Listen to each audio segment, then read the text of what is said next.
All right, Pedro, so as I said, this is the reason why I came out here, is to drink your wine. Yep. You're a nice guy, but I love your wine just as much. Sounds good. Well, we're going to start with a really, really nice one. This is the Très Bien I was talking about earlier. Okay.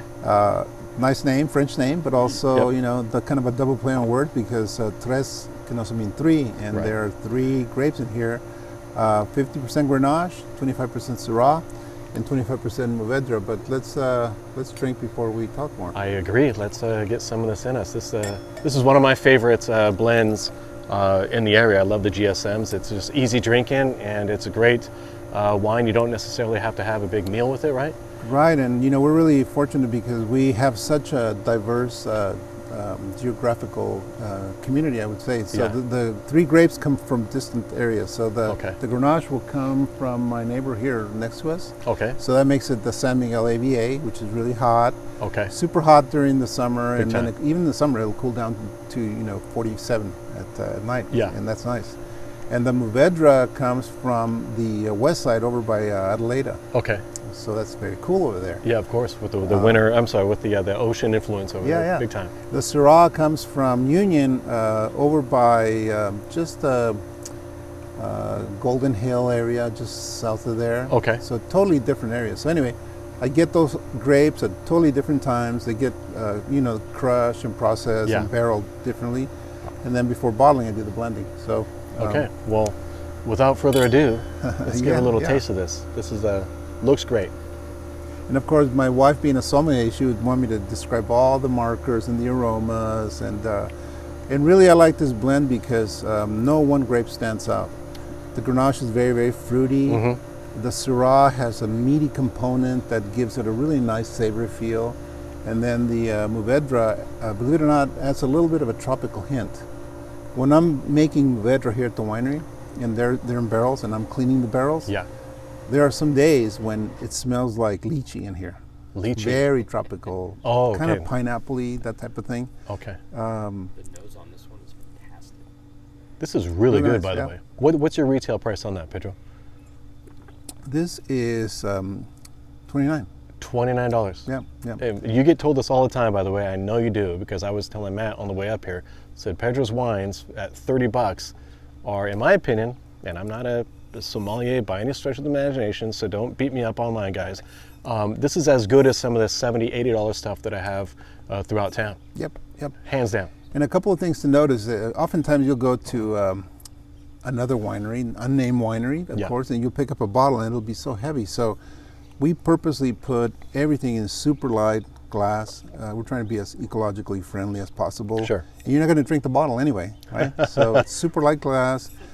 Focus on using really, really good quality cork. Mm-hmm. And of course, you know, if the wine is great, you know, it'll show in the taste. Indeed. That's very good, by the way. Let's Hey, try- on that note, tangent question. Cork versus screw cap. Big difference as far as affecting the wine, pros, cons? Well, they're both very, very good closures. Screw cap is more popular in white wines. Sure, I see that, right? Because you typically will drink them pretty quickly and drink them out of the fridge, so you just want to be able to open it and go, right? I do that from It's time a to time, refreshing thing. Cork is a little bit more called for when you're aging red wine because the cork is porous and it'll actually let a little bit of air into the bottle. Right. A little bit of air and oxygen is good to age the wine very, very slowly. Okay. So that it's good for that reason. However, having said that, screw caps on red wines are also a good thing. Okay. You just have to be able to make the wine a little bit different, but it's totally doable.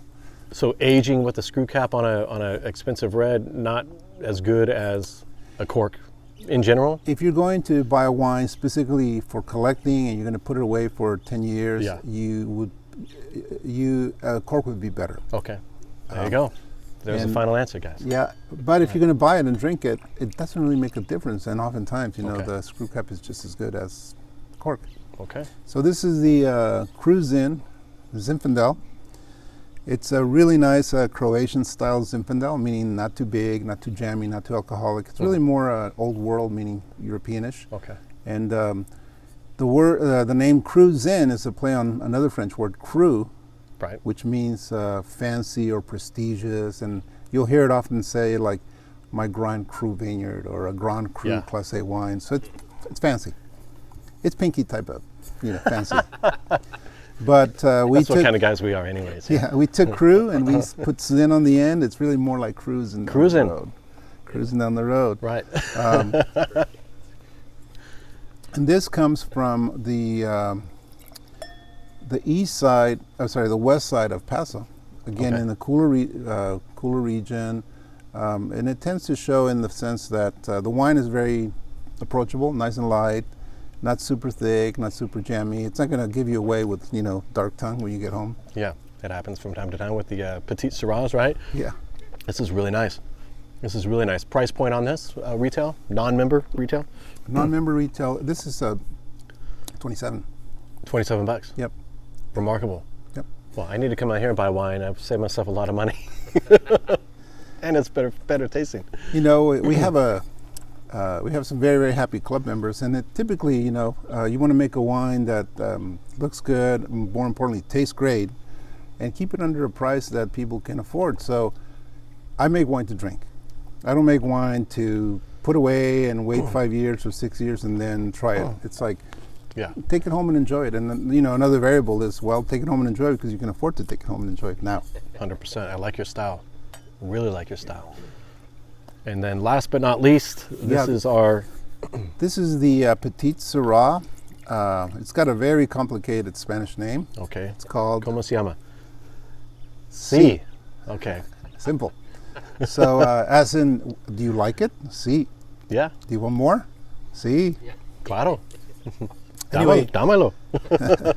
Petite Syrah is, it's actually, Petite Syrah might sound a little misleading because oftentimes people hear the Petite and the Syrah and they think that it's like a little brother or a little sister of Syrah. Right. And they're not related at all. Totally different Is grapes. that right? I don't know that. Totally different grapes. The Petite comes from the fact that the grape berries are small. Right. And the regular Syrah is a little bit bigger. But there's really nothing small about the actual wine that comes out. It's nice and dark, really nice. I don't want to say inky, but let's just say a little bit darker than the traditional wines. And this is the biggest wine that I make, but it's a little higher in alcohol, Okay. a little higher in tannins. But I really Yeah. work hard at blending it, and I just try to make it easy drinking. That's Approachable. 100% petite as well. Yes, yes. It's quite good, but it is noticeably different from the lighter two reds that we've had before. But this is great. I mean, Yep. put this with some, you name it. Tri-tip. Some steaks. tri-tip with chimichurri and. There we go. Nice. It'll be fun. Yeah. Fantastic. Wow. Now I'm hungry. Okay. And price point on this non-member? Yeah. This one is 38. 38. Matt, come here. Bring a glass over here real quick. You got to try this. I know you're off camera, but you shouldn't be shortchanged. That's a good wine. Thank you, sir. That's really good. I like that a lot. Matt, what are your thoughts? Give us a little off-camera take of yours as well. This doesn't smell as heavy as I thought it would. Yeah. Being a Petite Syrah, Sure. but May I revisit that, please? That Of was course, quite yeah. nice. That's But really just- one good. of the lightest Petite Syrahs I've ever had. Like, I'm not a Petite Syrah fan typically. I would drink that. Yeah. But anyway, for your viewers, when you guys come out to the winery, we'll come in. We'll pour you pretty much everything that we make. Our tasting sheet is pretty long. I don't have one here to show you, but Right. if we have it open, we'll pour it. So, and typically that it means 2 to 3 whites, 4 to 5 reds, and if we have the sparkling wines open, we'll put those out too. So, come on out and check us. Yeah, don't sleep on the sparklings. Those are fantastic.